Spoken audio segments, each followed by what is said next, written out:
Welcome to the Innate series, the ultimate resource for chiropractors looking to grow, thrive, and align their practice with purpose. On today's episode, we have a clip from one of our previous training summits. In this talk, Dr. Jeremy Brubaker breaks down what it takes to build strong leadership through character and integrity. Let's get started.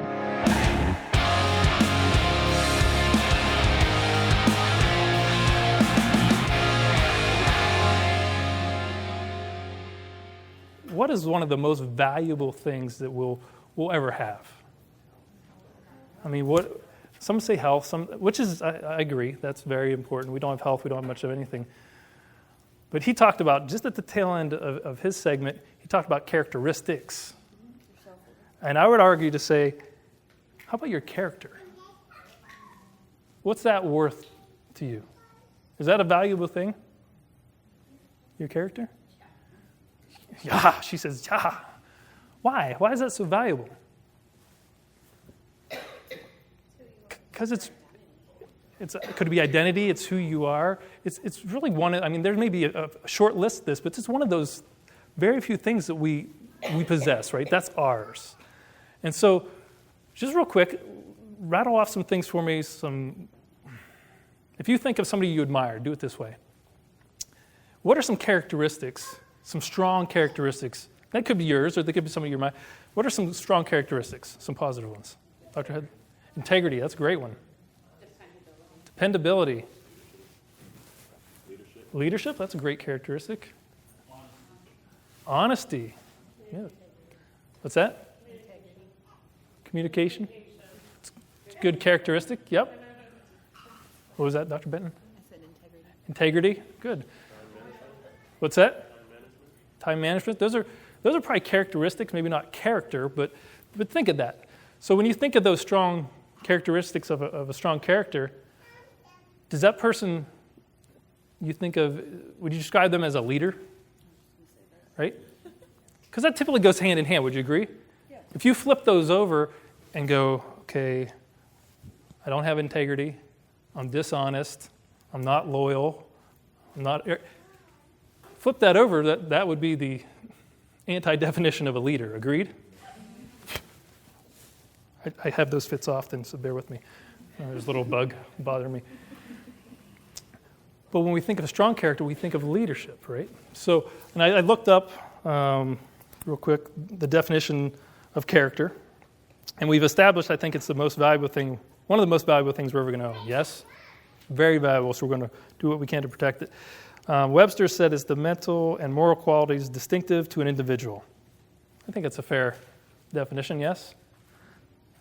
And if I was going to add to it, I would say it's the accumulation of choices and habits we make. Would you agree with that? Yes, no? Are we all born with the character we have today?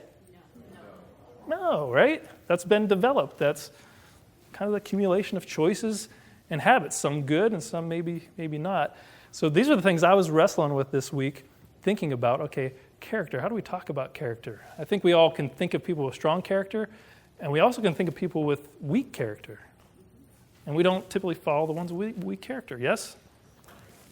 So now let's put this into just a little bit of thoughts inside of our businesses and our practices. And we have a lot of staff in the room too. You're leaders, right? Whether you know it or not, patients look to you in that office as a leader. So when we're thinking about character, it is just part of leadership, yes?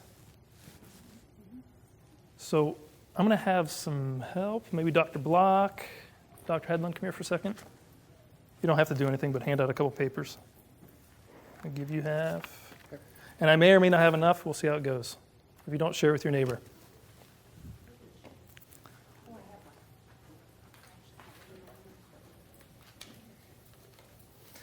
So as they're doing that, so we're talking about our character is valuable, but you know what the most expensive thing that you're ever going to own is? Y'all should know this in this room. What is the most expensive thing we're ever going to own? Yourself? What was that? What? Say it again. Pride. Have you heard that before? Do you ever find that to be true? Is pride expensive, yes or no? Well, I'll give you. Go ahead, keep passing those out. So think about this. In the word I read, it says, "Grace and blessings come to the humble." Right? That's a character. And the Lord opposes the proud. Who wants to be opposed by the Lord? I don't. But have I? Have I been prideful? One of the most, and I'll give you one example. I'm going to tell myself, but think for yourselves. Think of a moment in time. Normally there's one, yes? Where you're pride, maybe you're just, anybody not have any pride? Anybody pretty good character? Anybody? That was a loaded question. McMurtry, no pride? Awesome. He's going to have to deal with that pride someday. But I was a freshman in college. And I have many of these examples, I played baseball in college. I was on pace, having a great freshman year. And my buddy's like, "Man, we're going to be All-Americans this year." And I was like, "Ooh, that sounds pretty good. I like that." So I got this little chip on my shoulder and thought, I'm Mr. All-American as a freshman. This is going to be fantastic. You know what happened from there? I went 1 for 19 to finish the season. 1 for Mr. American. Lord has a great way of knocking me down, and pride-wise. That was expensive, right? That was a lot of that emotional stuff that goes with that. I did that in practice once, too. Anybody ever done this? Has anybody ever arrived in practice? Raise your hand. Dr. Bursch, you and I are the only two honest ones in the room, brother. We have good character. I arrived one time. You know what happened shortly after I arrived? I mean, we're doing collections more than we've ever done, seeing the most patients we've ever, and I got this thing figured out. I'm good at this. I promise you, inside 30 days, that thing cut in half, just like that. And I don't necessarily think it was like the Lord punishing me. I think he was just like, "Okay, buddy, you got it. On your own, it's all you." And that's exactly where it went. And if you've heard any of the audios, Dr. Owen talking about when you lose momentum, is it easy or hard to get momentum back? He talks about a little diesel engine, right, trying to shift down through. That was us, man. It took a minute and a lot more work to get that thing back. Did I ever arrive again in practice? Nope. I never arrived. So I encourage you. So those things happen. That was very expensive, right? Both personally and then, monetarily. Practice gets cut in half. That's not fun. So I encourage you, don't ever arrive. Always keep green and growing and growing. But what you have in front of you, does that make sense to you? There's expense and value. Pride's going to be expensive. Character, man, it's valuable, and let's protect it. Anybody ever see this sheet before? Raise your hand. You've seen it. Fantastic. Anybody read this in the last month? Everybody give them a little golf clap. That is more than I expected. That's 5 or 6 in the room who's read this poem, the leader poem. So this is our little interactive part, talking about character, because we just already established a strong character is going to be a strong leader, yes? And has anybody in the room ever picked this apart line by line? I mean, there's one thing about reading it, which is fantastic. I love it. Let's read it. Just like the oath. Dr. Shannon talked about the oath. Read that oath. Read it frequently. Read this frequently. Has anybody taken this line by line and kind of graded yourself? And this is that Dallas Strohstein, don't kid yourself moment, in the mirror moment. Has anybody ever done that with this poem? Good for you, Dr. Suarez. One in the room. 1 out of about 65. Well, since that's never happened, guess what we're going to do for the next couple minutes? That sound like fun? Now look, this is just for you. And if we already established character is valuable, I want you to use this as a map and a mirror. Can you say map and mirror? Map and mirror. Map and a mirror. It's right in front of you. This has been laid out. I'm telling you, Dr. Owen was a genius. I don't know if it's just the way he could assimilate information and gather it and put it together and then convey it in a way that those less intelligent can understand it, but he did it. He gave us a map and a mirror for strong character and strong leadership. Do you ever think of that this way when you read this? Yes? No?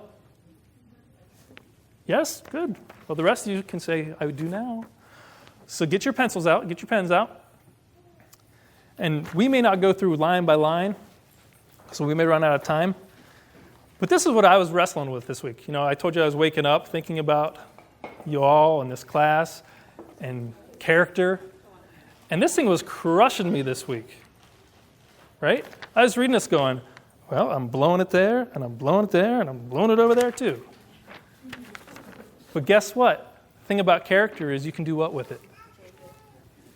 You can build it. You can develop it, right?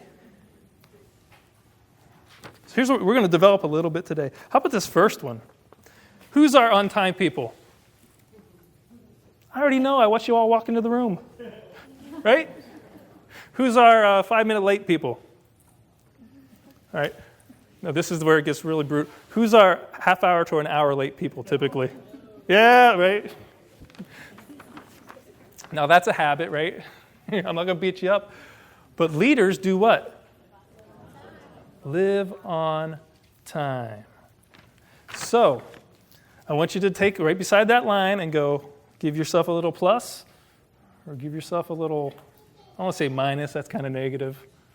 But it is a negative thing. Well, you guys are tough today. Whew. But that's something we can work on, yes? Can we work on being on time? If you're serious about yourself, your patients, your practice, and your business, what do leaders do? Live on time. Anybody ever have to wait for people? Think about this from in practice, practical application standpoint. As the boss, as the owner, right? I show up 5 minutes late every day after patients are waiting on me. He's giving me that look, like, who would do that? I had a lot of coaches over the years who said, hey, if you're 5 minutes early, you're 10 minutes late. Seriously, what's up?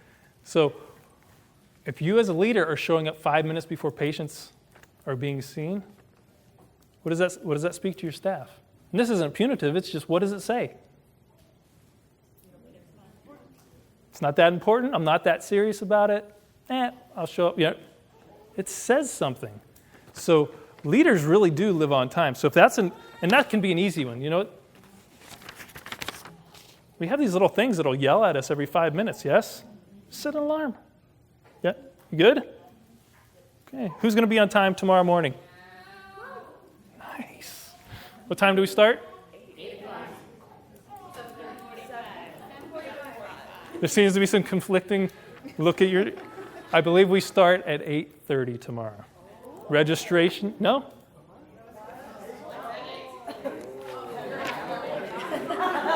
That was a test. It was just a test. I'm glad we're having this conversation. I can be a leader tomorrow too. It starts at 8, not 8:30. 8 o'clock. Are we good with 8 o'clock? All right. We started this morning at 8:30. I'm just saying. All right. How about number 2? Does this hit anybody? Again, plus or minus, right? Plus or minus. Are you a plus there, Dr. Bennett? I can see you up front. Yeah, right. I was just going to say that. That just give yourself a halfway. That means that we need to work on that, right? How about keeps up to date and is organized? Would you describe a leader as that? High character? Stays up to date.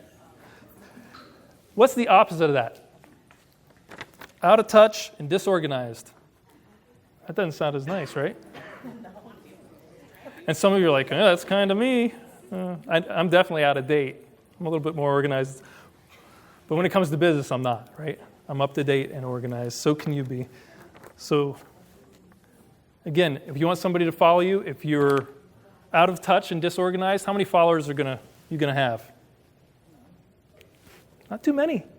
Ever wonder why staff leaves your office? I bet if we read through the leader poem, you could probably identify why staff may leave your office. Well, if I'm always late, if I'm not up to date, and I'm disorganized, that could be, a staff might go, I don't think this is going to work out long term. I better find something else. Yes? It's just true. You good with number 2?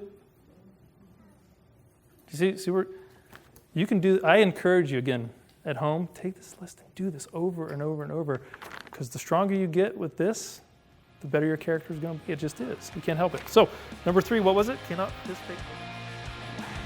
Thank you for joining us on Innate. If you found value in today's episode, don't forget to like, share, subscribe, and hit the notification bell so you never miss an update.